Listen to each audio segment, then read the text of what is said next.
Shalom, Cosmic family. The Cosmic Professor is channeling live from the cosmos, and today is Wednesday. So we are finishing the 12 house series.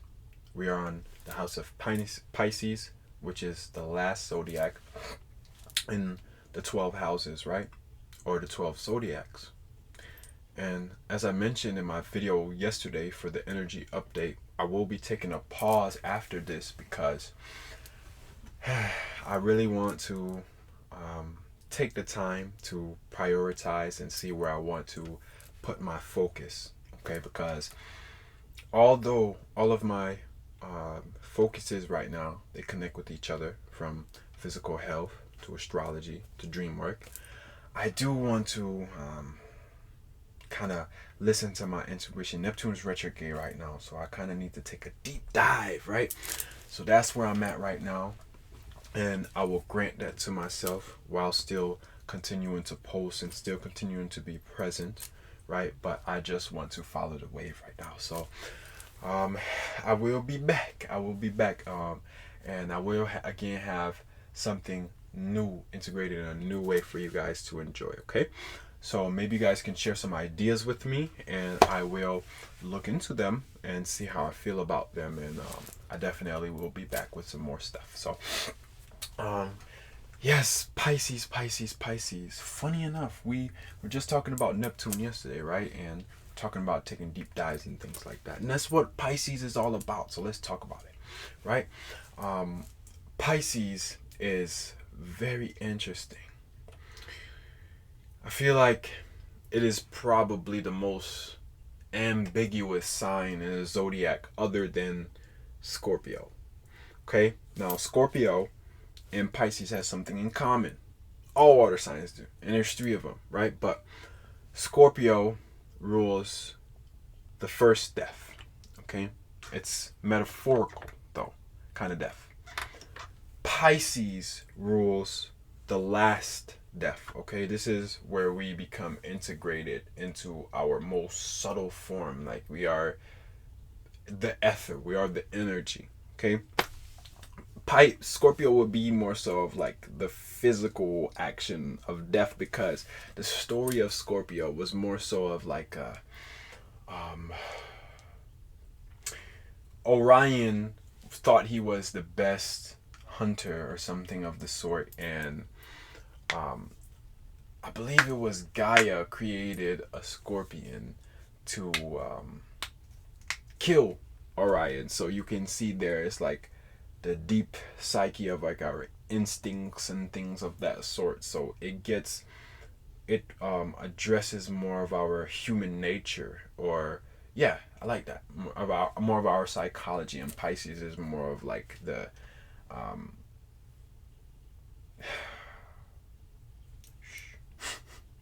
that that is Pisces. Okay, it's more of the like the feel and understand, and it's more of a meditative space. Okay, you know, when people say I'm channeling something, and you know, they're like, you can see they're really focused and they're not really thinking, but things are just coming to them. That's Pisces. And sometimes I don't know how to really, I can't find the words for it. I know I need to expand my vocabulary, but sometimes words don't do this sign justice. I think you must explore it for your own self, okay? Which in this lifetime, that's what we're all here to do. Pisces is here to descend into the physical, so that we can explore this physical reality, right? And continue to create from a higher space, right? Share wisdom from a higher space. And all of us who are more connected to the physical signs of the zodiac, we are meant to slowly ascend into Pisces and lose that physical density and ascend into more ether or energy. Okay, so Pisces energy, 12th house energy, rules solitude, isolation, ashrams, meditation, sleep, dreams, everything which you are going within yourself. So it's different than the ninth house, because the ninth house deals with concepts, ideologies, religion, expanding and searching for the truth, and the 12th house deals with like inner diving to experience that. And again, that does not deal with words, ideas, and concepts. It's all physical, but it deals with experience. Okay, just experiencing. And so when we look to the 12th house, we are looking into the hidden aspects of someone's life. Okay, so if someone like has a strong 12th house placement, it may be something in life that they deeply so desire. On Reddit, I was helping someone with this on the astrology subreddit, and they were asking why from since a small child they've been desiring a family, right? And then I noticed that this person, they had, not only do they have Jupiter, I think in Cancer, I forgot the zodiac sign, but they had Jupiter in their fourth house. But they also had their moon in Scorpio in the 12th house, trine Jupiter. You understand? So Scorpio is very obsessive, and then again, the 12th house rules our own inner world. So trine Jupiter, right, forming a positive aspect to Jupiter, which Jupiter expands things of the fourth house, which deals with home, family, and things like that. You can put two and two together and see why this person has such a strong desire, right?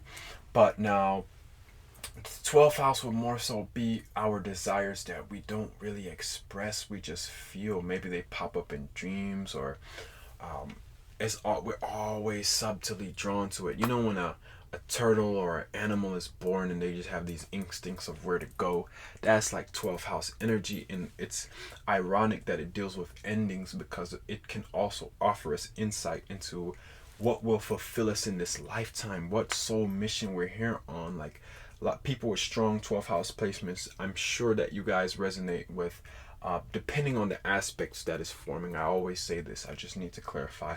But I'm sure you guys resonate with like the energy of a star seed, or what's it called, a light worker, or a shaman, right, or a high priest. Like those are you guys. You guys are mystics. Okay, I have a strong 12th house placement as well, with Venus in Leo, trine Pluto in my fourth house in Sagittarius, right? So I'm the kind of person that like I have this very strong love and obedience to spirit. Like it's something that it shows on me. And Venus is trine Mercury, so when I talk with a lot of passion. Sometimes, like, you can feel in my heart, especially when I'm connected to something that I'm passionate about. I will sit and preach to anyone in the street that's willing to listen, because I feel like it's just my nature. And sometimes I don't even have to express this passion, but just walking in a room, people can feel it off of me. Okay, it's almost like an aura that surrounds me, but it's not really my auric field. I would say the auric field more so deals with Aries, which you someone's dominant trait, something you like instantly notice from them, but it's more subtle, the 12th house. And but at the same time, you recognize it. It's something that I may not be aware of, right? Or someone may not be aware of for a time, but it'll show in other ways, right? So it always seems like it's above your head, that hidden aspect. So we can take a look into someone's deeper desire, someone's true nature, right? We can tell what their subconscious world is more like, okay? And depending on this aspect, we can tell what kind of help that someone may need. I'm sure people with strong 12th house placements, they may even fall into the category of mentally sick people, or people that need help in some cases, because they spend a lot of time alone, isolated in their mind, or they're experiencing energies from higher realms, and they don't really know how to share that, because people like this are shut out by the world and instantly deemed as crazy or schizophrenic. I don't know if I pronounced that word right, but they're always kind of scrutinized. So it's easy to fall into that category. 12th house also can deal with in a more malevolent aspect. It can also deal with like what's it called, solitary confinement, prison, right? If let's say you have Mars in the 12th house, or Mars in the third house, in a square Saturn in your 12th house, right? I said Mars in the 12th house, but I meant Mars in the 3rd house, and it squares Saturn in your 12th house. That can possibly lead to incarceration, right? Or that's what it can talk about. So you have to be wary of those things, because the 12th house does deal with solitude, okay? And it's not talking about just one kind, okay? And that's why astrology, it becomes so infinite, because you can derive so much meaning from just one sign, or just one aspect, just one house, right? It can talk about so many things to deal with of that sort. People with strong 12th house placements, you love to be around water. Water is something that you enjoy. Feminine energy, you understand that well. You are creatives. You are manifestors, okay? You manifest from the ethereal realms, and you ground that in here, okay? You guys resonate with spider energy, okay? Folks with strong 12th house placements, what else? That's about it that I can think of at this time. I didn't bother write anything down, because I feel like I understand Pisces energy to a good enough degree to get through this video. Now, last thing I'll say, just for those of you who don't know, Pisces is ruled by Neptune, and Neptune is the spiritual liberator, okay? What Neptune does is it dissolves boundaries where it goes, okay? So it's the watery giant, and wherever it goes, it just again makes us take a deep dive into the depths of spirit energy, okay? Not water, not emotions, that's a part of it, but spirit energy. And that can only be explained through experience, okay? So if you don't know what I'm talking about, I challenge you after this video to sit down for 10 minutes and to meditate, okay? You will then understand what I'm talking about, all right? And if you want an even more promising challenge, meditate for 10 minutes a day. Do that for at least 3 months straight. And then after that, I'm pretty sure you will really understand what I'm talking about, okay? So that is my video for today, finishing the 12th house series.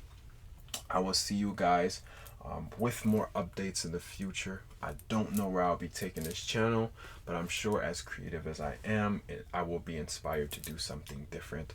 I've been wanting to talk about what's it called? Sorry for shaking the camera, guys, but I've been wanting to talk about some of my dream visions that I have. That's really why I made this channel, because I have a lot of prophetic dreams, and I wanted to connect them with astrology. So let me know if that's something you guys would be interested in, okay? Other than that, I will see you guys next time. Peace.